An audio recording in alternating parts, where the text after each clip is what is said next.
So we're in the final few minutes of this bake on this preview that I want to give you guys. There's a lot of cool stuff that we make that you haven't seen yet. In fact, I don't think that we're going to run out, because with baking you can continually create variety. And with the way that we bake in particular, we don't bake from recipes. We use recipes as ideas. But I would encourage you to start working on your knowledge of baker's percentages and your knowledge of basic ratios. There are patterns across bread that appear. So certain hydration levels lend themselves to certain types of bread.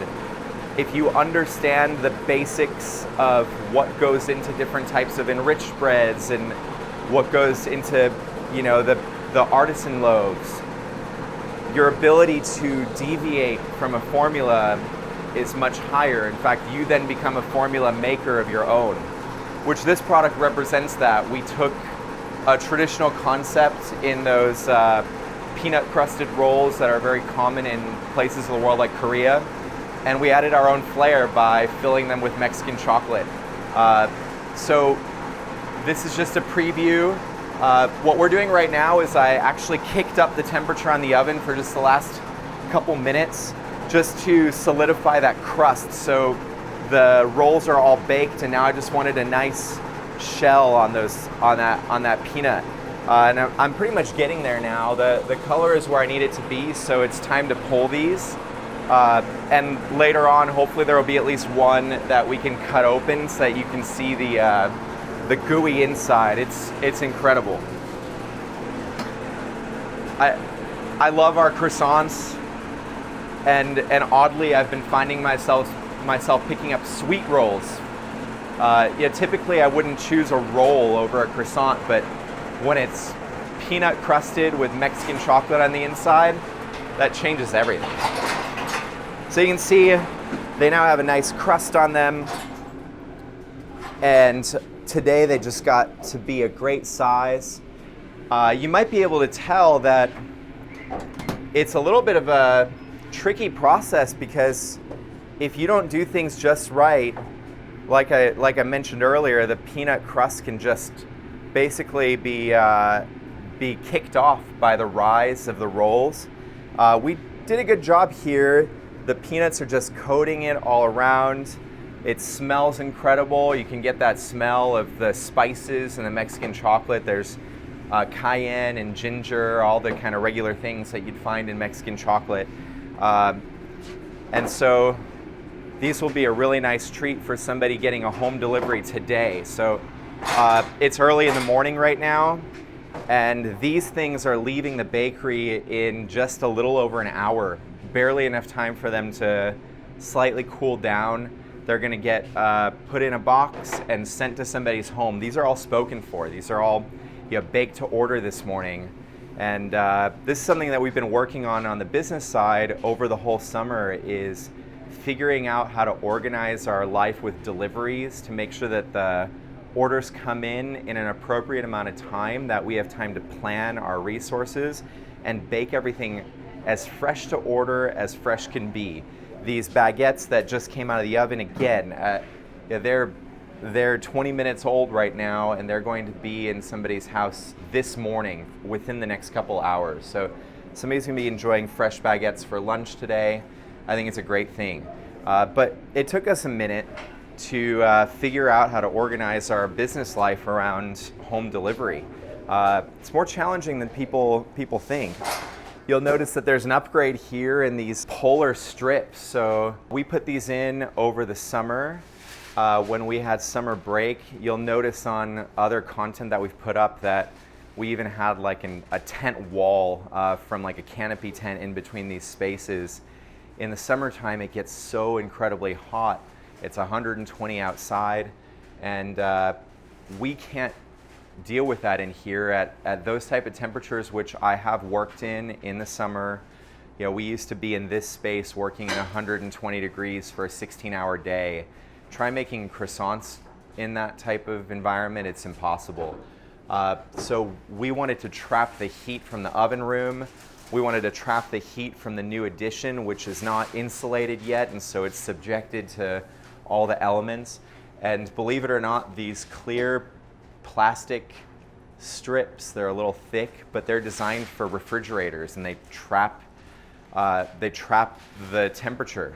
So they're a really good insulator for what they are. We just got a giant roll of them and then hung them up.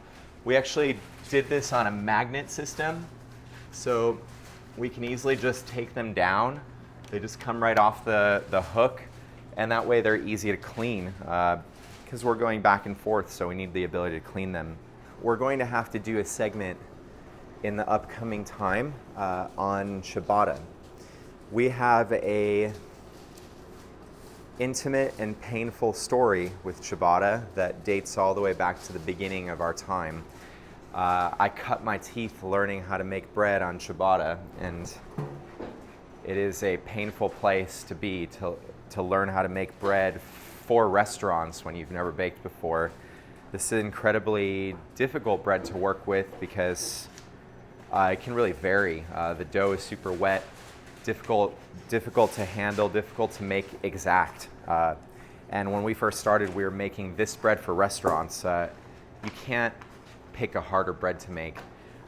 We just recently brought this back, and I haven't done anything to modify the flour blends or anything for it. In fact, I have a new flour on order that I plan on putting in here that's particularly a high gluten variety of flour, and I plan on supplementing our whole grain blend with that to create better structure so that you can get more of those iconic dime-sized holes throughout. They are not the type of hole that lets things go through. They're really more pockets than holes, and they're really meant to trap sauces and butter or whatever you want to put in there. So volumetrically, there's just these layers of pockets through the ciabatta. This one will hopefully have that when I'm about to preview this, but because we don't have the perfect blend of flour yet, the holes are a little bit smaller. The pocket's a little smaller than I want. At least that's what I think is what you're about to see. So you can see that there's nice amounts of openness. However, this can be improved upon if we get the right flour blend. And so by the time I do a video on ciabatta for you, we will hopefully have it exactly dialed the way we want. This is still early stages. Of course, I wouldn't turn this bread down by any means. It's really good the way it is. It makes great sandwiches. I wanted to give you a preview. Normally I practice intermittent fasting, and I don't really eat until 11 o'clock. With that said, this has been one of the most stressful 4-day periods that I can remember in a long time. I haven't slept much, and I don't know if you can relate to this, but when I don't sleep a lot, my body has like a different hunger rhythm, and my stomach has just been burning like the last couple hours, especially doing all this talking. So I thought not only is it a great opportunity for a quick snack so that I can make it through the rest of the morning, but I want to see what happens when we cut this open and how we did today in general.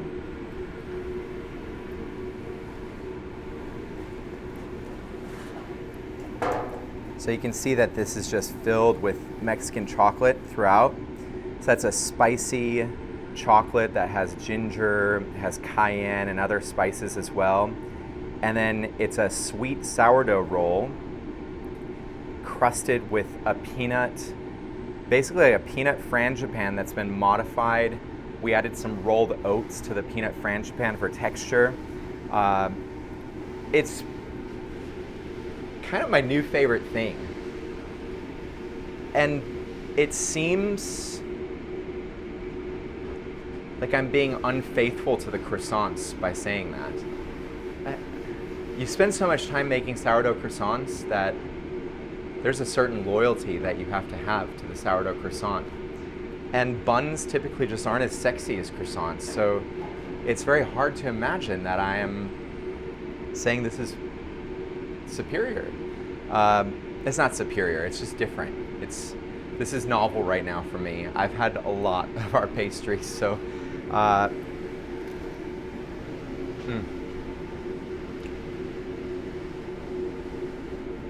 It's much needed today.